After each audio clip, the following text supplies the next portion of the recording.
On parle beaucoup, d'énergie, mais on oublie que ça obéit à des règles. Et oui, il y a des règles dans l'énergétique. Je m'appelle Karine, je suis formatrice en énergétique et aujourd'hui, nous allons voir les différentes lois énergétiques qui influencent ta vie. Ça va être fascinant, je vous le dis. Donc c'est pas du hasard. Ce que tu vis énergétiquement n'est pas flou, ça on l'a vu dans d'autres vidéos. Ça obéit à des lois précises. Donc on parle beaucoup aujourd'hui d'énergie, ça part dans tous les sens, le New Age et tout, mais sans structure, sans compréhension. Résultat, on comprend plus rien, on dit que les autres sont perchés et on va voir ailleurs. Et on arrête, on se décourage. Donc confusion et perte de repères. Donc il existe des lois, donc je vais vous en citer quelques-unes, en tout cas les plus importantes pour moi, parce que c'est pas magique. Il n'y a pas une baguette magique qui dit allez, libère ton karma. Non, ça marche pas comme ça. Il y a tout un système, et c'est même neuroscientifique, moi je dirais, parce que le cerveau, c'est une machine de dingue avec un subconscient et plein de mémoires cachées. Je pense qu'un jour, on va faire des sacrées découvertes là-dessus. Et donc, avec des règles. Donc, la première règle, c'est la loi de résonance. Donc, en fait, tu rentres en résonance avec ce que tu portes énergétiquement. Donc, ce n'est pas tu attires, c'est que ça correspond. Souvent, c'est des situations similaires, les mêmes types de personnes, la même dynamique. Et en fait, tant que ta fréquence ne change pas, tu vas répéter ces choses-là. Par exemple, si tu as... alors voilà, moi par exemple, j'avais une blessure de rejet. Non, c'était pas une blessure, c'est une blessure de trahison. J'ai une blessure de trahison avec les femmes, c'est-à-dire que j'ai eu des relations amicales très, très fusionnelles, on s'écrivait tout le temps. Puis c'était même trop fusionnel parce qu'au bout d'un moment, ça explosait, ça finissait, un couteau dans le dos, et puis j'étais très triste. Donc ça, c'était ma blessure de trahison qui était activée, qui était en moi, bien sûr que je voyais pas du tout comme ça au début, qui faisait que j'attirais toujours le même type de copine. Et bah en fait, c'est cette loi de la résonance, c'est qu'en fait, ce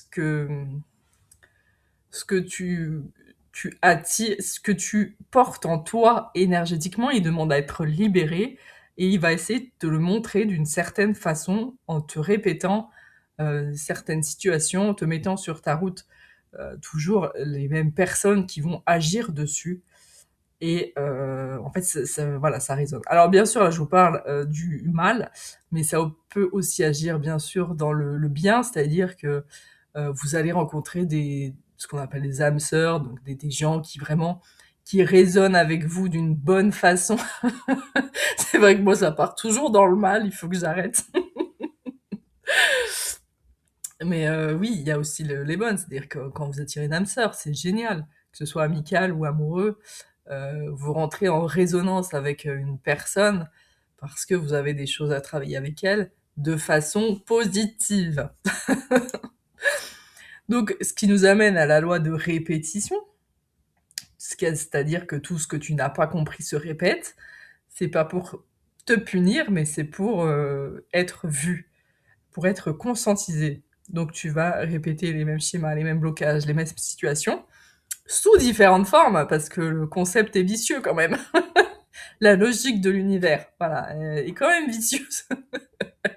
C'est-à-dire que tu vas croire que c'est pas la même, mais c'est la même d'une différente vue sous un autre angle.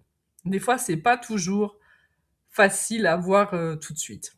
Faut prendre l'habitude. Après, on devient trop trop méfiant quand on rencontre quelqu'un.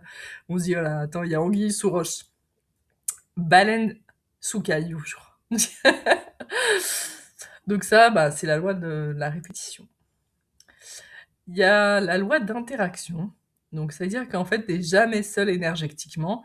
T'es toujours en interaction constante, que ce soit avec les lieux, que ce soit avec des personnes, que ce soit avec des environnements.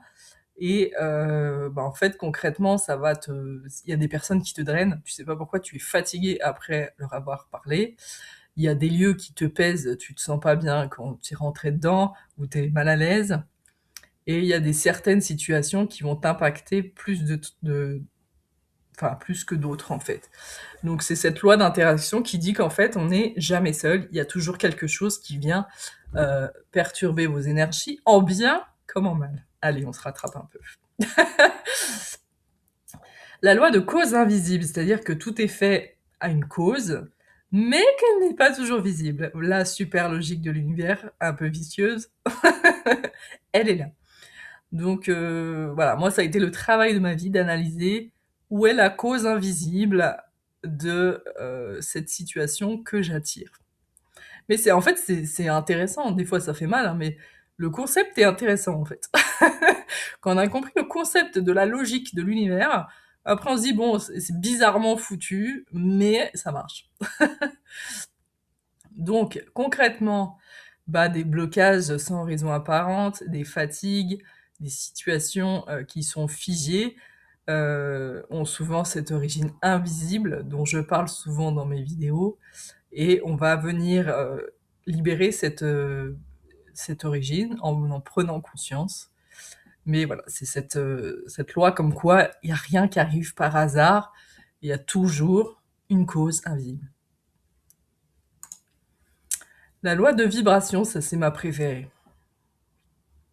C'est-à-dire que tout émet une vibration.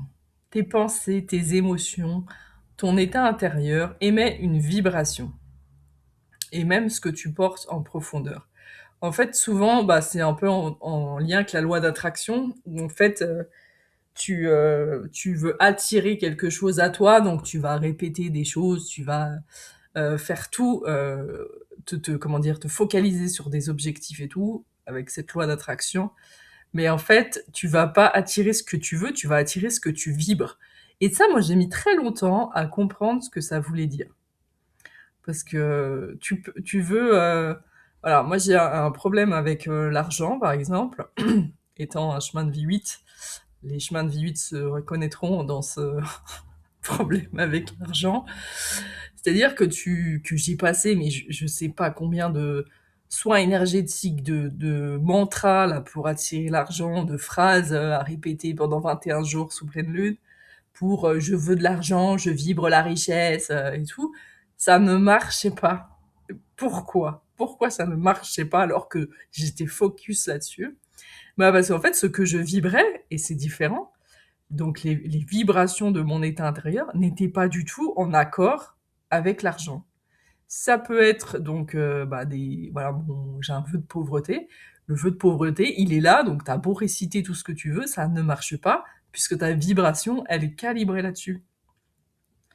Donc en fait, tu veux changer, mais ta vibration, elle reste pareille tant que t'as pas éliminé bah, ces causes invisibles en fait. Et tant que tu n'obtiens pas ce que tu veux, c'est il y a quelque chose dans ta vibration qui va pas. Il faut aller chercher, même ça peut être au niveau émotionnel. Hein, des fois, moi, j'étais peut-être pas prête à recevoir.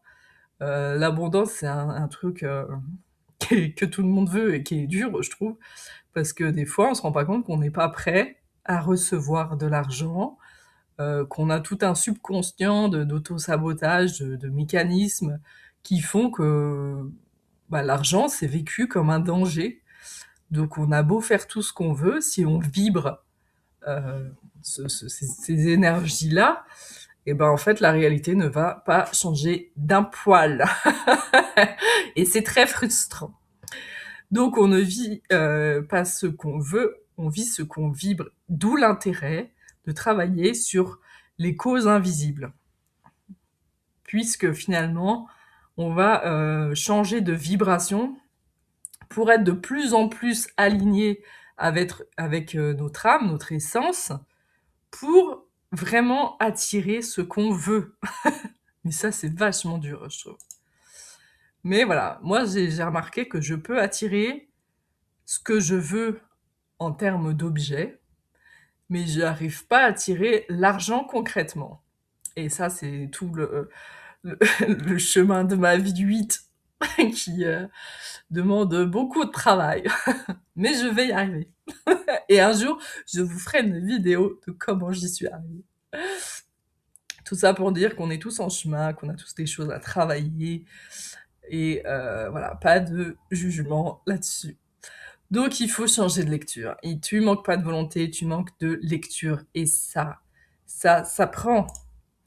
Donc vous pouvez, l'apprendre dans mes formations, notamment ma formation en nettoyage énergétique qui est très complète, où on parle des, des entités, négatives, de la magie noire, de la magie rouge, des liens karmiques, des vœux karmiques à rompre, de la lignée familiale, des vies antérieures, des lieux, très complète et je la mets à jour assez souvent pour, aller encore plus profondément, dans la réalisation, de votre libération. Ça rime! N'hésitez pas à me retrouver sur mes autres réseaux sociaux. Merci de m'avoir écouté. Moi, j'ai trouvé ce podcast très intéressant parce qu'on se rend pas compte comme finalement le monde invisible n'est pas quelque chose de flou, mais plutôt de quelque chose qui obéit à des lois qui existent, qui sont même reconnues par les neurosciences. Donc tout ça n'est pas si invisible que ça. Merci à tous et je vous souhaite une bonne